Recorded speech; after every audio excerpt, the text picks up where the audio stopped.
Huh. What up?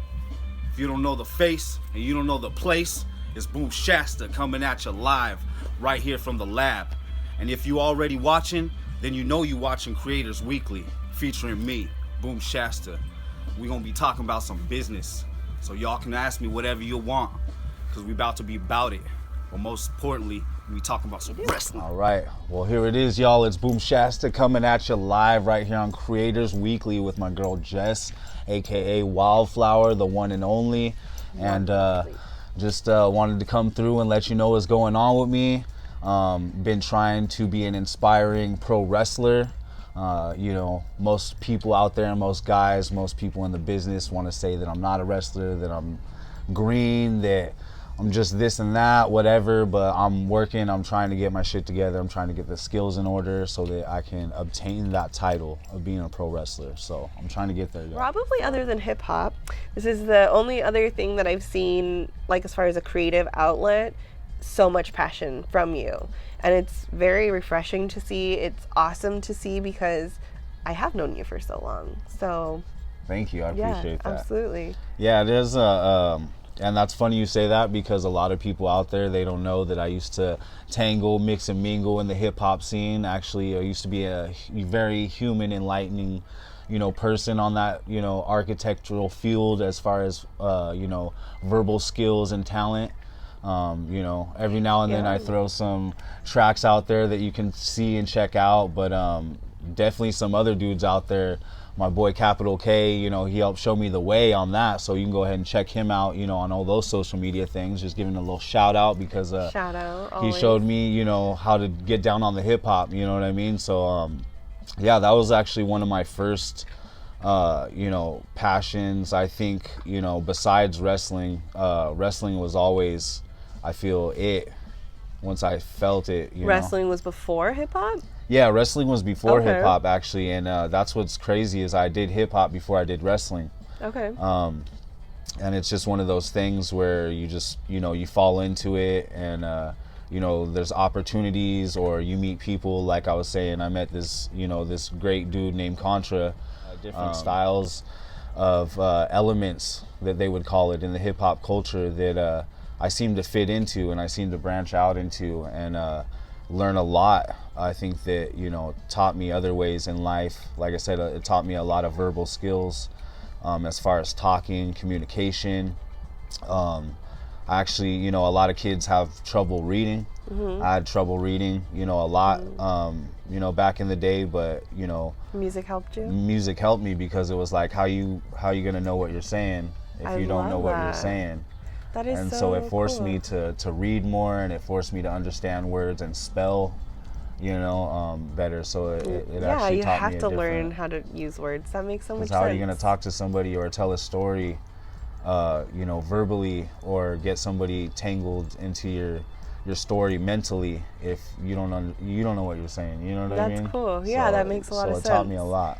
And why hip hop is not bad. Right? Again, why hip hop is good. Yes, it's for the kids. It really is for the kids. They say that. Yes. Wu-Tang. But well, see, that's the thing that I wanted to. We kind of already covered it. That I have known you for a long time, but I actually met you when I was 17 years old. Yep. Isn't that insane? That is. It That's is really insane. crazy. So I can honestly say that I have definitely seen you grow as a person, grow as a father, grow as a creative person as well.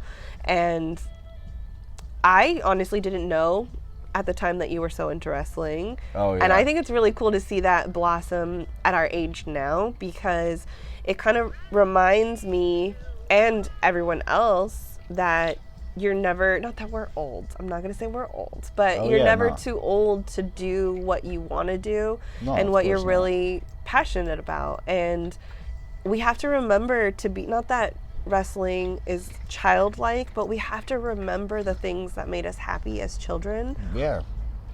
Because we were innocent and happy then, you know, and I think a lot of adults are afraid to do that. So I think it's really inspiring to watch something that you love. I thank you. I think now, with that, you know, with adults and just kids and people in general, the thing that they lose a lot, like you were saying, that they don't, it's good to see, a childhood. It's called a dream, it's a childhood dream. And a lot of people, I think, forget those dreams, or, they put them to the side. And, that's a big factor of it, because, in being in the wrestling biz, or I think any wrestling, or any biz for that matter, is what I meant to say, is, it's a lot of sacrifice, and it's a lot of struggle, and there's a lot of hard work. And I think just a lot of people aren't ready for that struggle, or for that hard work, or that dedication, or a lot of the sacrifices that they have to give up, through that. And, I'm living, through that right now, during my, wrestling journey and career, and what I'm trying to do. You got to sacrifice everything. You can't give anything to waste, especially because you're giving up your body. So you really have to focus and buckle down and figure out what you want to do. And a lot of guys, or, just people, I can't say guys, people, men, women, children, I think they forget, about that dream, or they give up on that because they just give up, or I like that you corrected yourself, because it shows like growth in a person, that you acknowledged that. So I have to, people need to put it out there. Like literally I like watching that, because it's a growth in someone, and that's awesome to see too. Thank you. So, I appreciate that.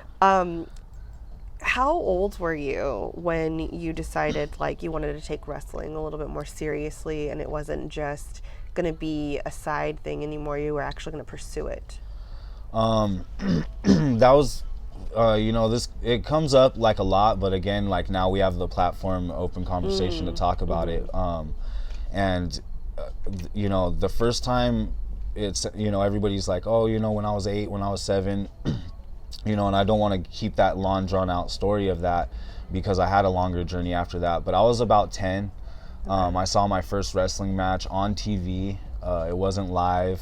I'm from Ventura, California, born and raised, been here, you know what I mean? And, so there was only so much wrestling out here. I know SoCal wrestling's been around for a long time, but, it wasn't as accessible as it is now in this time, And Did you wrestle for school?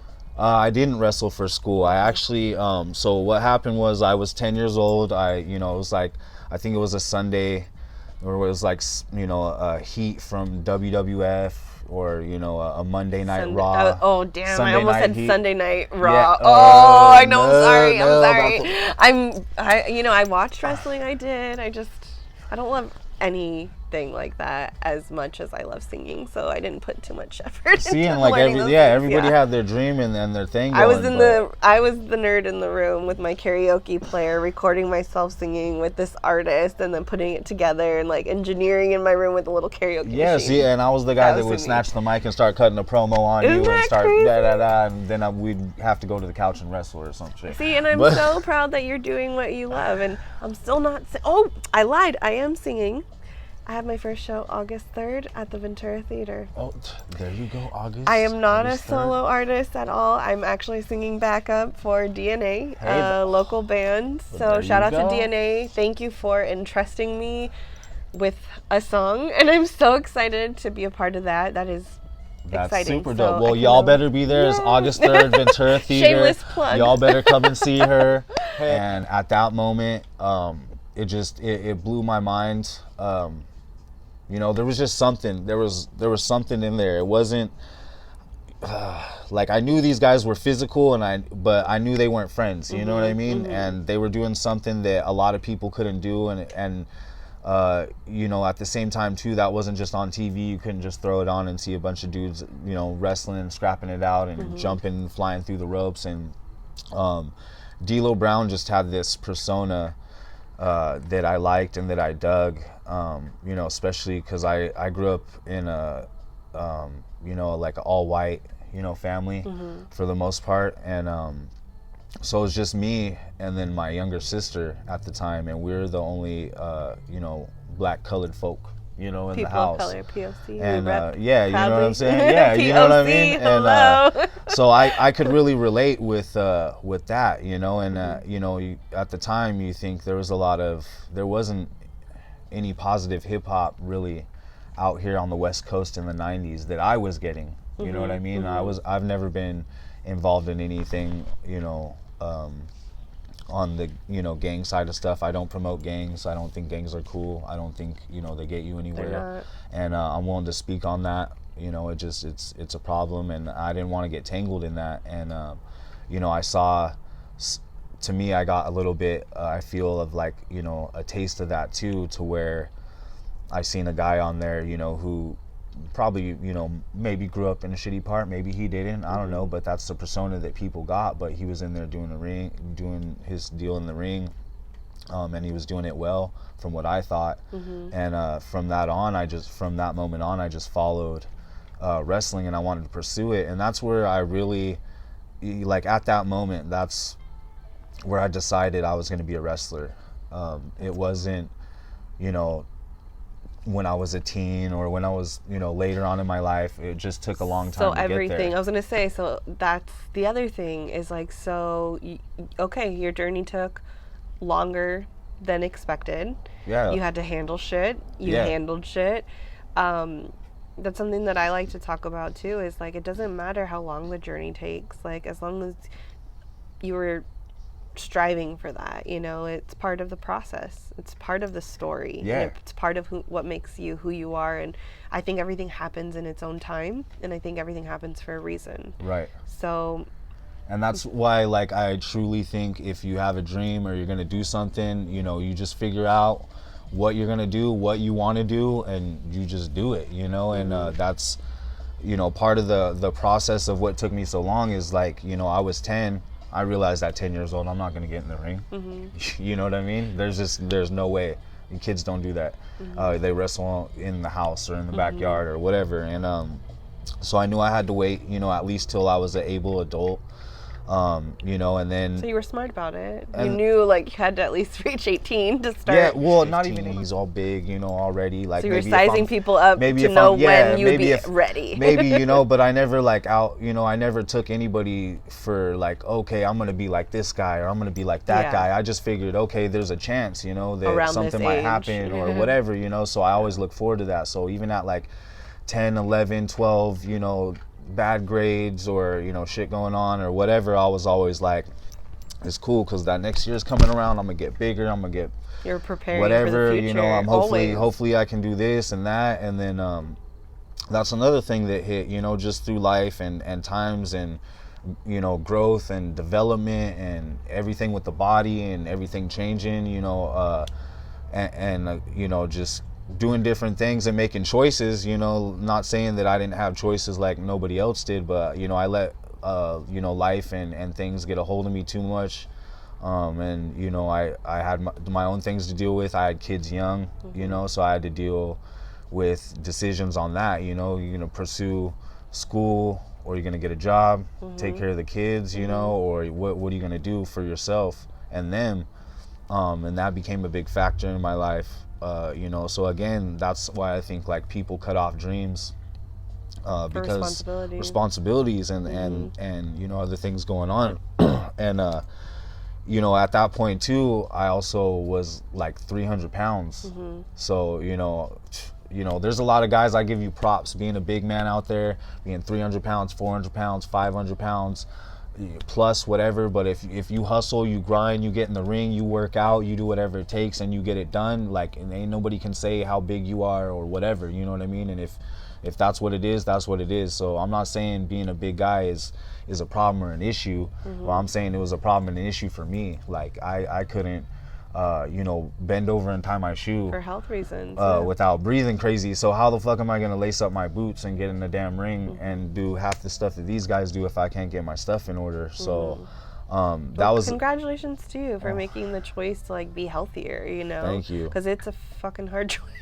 Yeah, it is. And I'm struggling. Like, I want to get fit, you know? Well, and I'm not saying I'm all fit and I'm all, like, natural healthier. And all this and that, but I feel, you know, I did what it takes to get me in a better position for what I wanted to do. And I knew in my physical You know, even appearance at that time, it was a sloppy hot mess, you know. So it wasn't anything that nobody probably wanted to deal with, and I didn't want them to have to deal with that. I wanted to go in more prepared, and then also mentally, you know, just through being in the business now, you know, dealing with different people, working with a lot of new faces, new brands, new companies, new things going on in the wrestling business and wrestling promotion.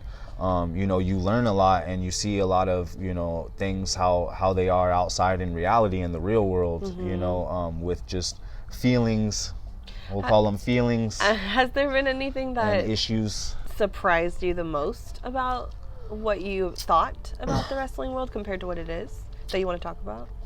Mostly Neither just good or bad, mostly just that I'm doing it. Yeah. You know what I mean? Mostly just that I'm doing it because that was my main goal and my main dream, you know, to be able to say that, you know, I trained and I've been training and, you know, still haven't got a one-on-one match or whatever, you know, this and that, but that's not really what I'm aiming for. I'm just aiming to have fun in this journey, live this journey, go wherever it takes me. Like I said, meet new people, meet new faces, you know, and then just enjoy it. And, you know, unfortunately, like getting back to what I was saying, some people out there, they want to take away that joy, and, you know, that happiness or whatever you're trying to do or the hard work you're trying to put in, which, you know, it kind of puts a stale taste in a mouth, you know what I mean, or an ear, you know, so to speak. But for the most part, I've had nothing but good times and you know, just happy faces, happy places, you know what I mean. That's good. For the most part, the issues I think that come up at hand, you know, mostly had nothing to do with me, and if they did, it was, you know, personal. Yeah. But it's always going to come up in life, so you got to do what you got to do and handle your business and push on. And which brings me back again to the weight. You know, after I dropped that, you know, it took me a long time, but that's where I sacrificed a lot. I gave up a lot of time. I gave up, you know, doing different things and making choices. And you know, I was finally able in a position to you know, approach a brand and a company. And you know, I want to give a shout out to MPW for giving Boom Shasta a chance. You know what I mean, and training me. And you know, putting me in my very first match, you know. That's awesome. And they did that, you know, on top of myself doing what it takes to get there. Like, they helped me. You had someone believe in do you. that. That's awesome. Yeah, and it's which leads me to, you know, again, like through the journey and the struggle, it took me a long way to find a school or a place where I could go and get this done. So it's not like, you know, and I don't have my main friends, like, you know, they're like family, you know, and they're in the wrestling biz. So any of my other family besides that, I didn't know in the wrestling biz before, you know. So it took for me to get to the wrestling biz to meet new faces and make family and grow with people. And Along this journey, what is something that has been the most challenging for you? Anything training wise or anything like? Well, for the most part, I've been athletic my whole life. Even though I was like 300 pounds, I played soccer most of my life, and I was 275 to 215, you know, in those times when I played soccer. I looked like, you know, a linebacker or something. But so I was really physical with that, and always had cardio in. And I went back to basketball like 12 to 14 hours a day for like 7 to 8 months. Yeah, you did. To drop all that weight. Yeah, you to did. drop all that weight for wrestling. So the physical, that's awesome. and that's it too. To be a wrestler, you gotta love the physicalness, or you gotta be part of it, or you gotta know. You know, you don't just get in the ring and want to get hit and bumps. That's a lot of energy. And a lot of people want to still say, and this time it's fake, it's this and that. And I still, just like every other wrestler, are gonna invite you to get in the ring, get bumped and bruised a couple times, and let us know if it's fake. You know what I mean? So that's just how it. I That's just believe how it's it is. real. I know. You don't need to prove it to me. But, so like, what's something that you've been the most proud of? You know. I think of course the most thing I have to be proud of, I think, you know, again, which is shout out to just people that gave me a chance, whether it looked dog shit ugly, which I know it did. We all know it did. But it's just being able to be in a student showcase battle royal in my first match ever, to be able to step through the rings and just get a taste of, you know, your childhood dream and your goal, you know what I mean? Whether it was, you know, a one-on-one match at WrestleMania or whatever everybody wants to say their dream match is or whatever, like that was like, at this point, that's my biggest you know, goal and accomplishment that I feel.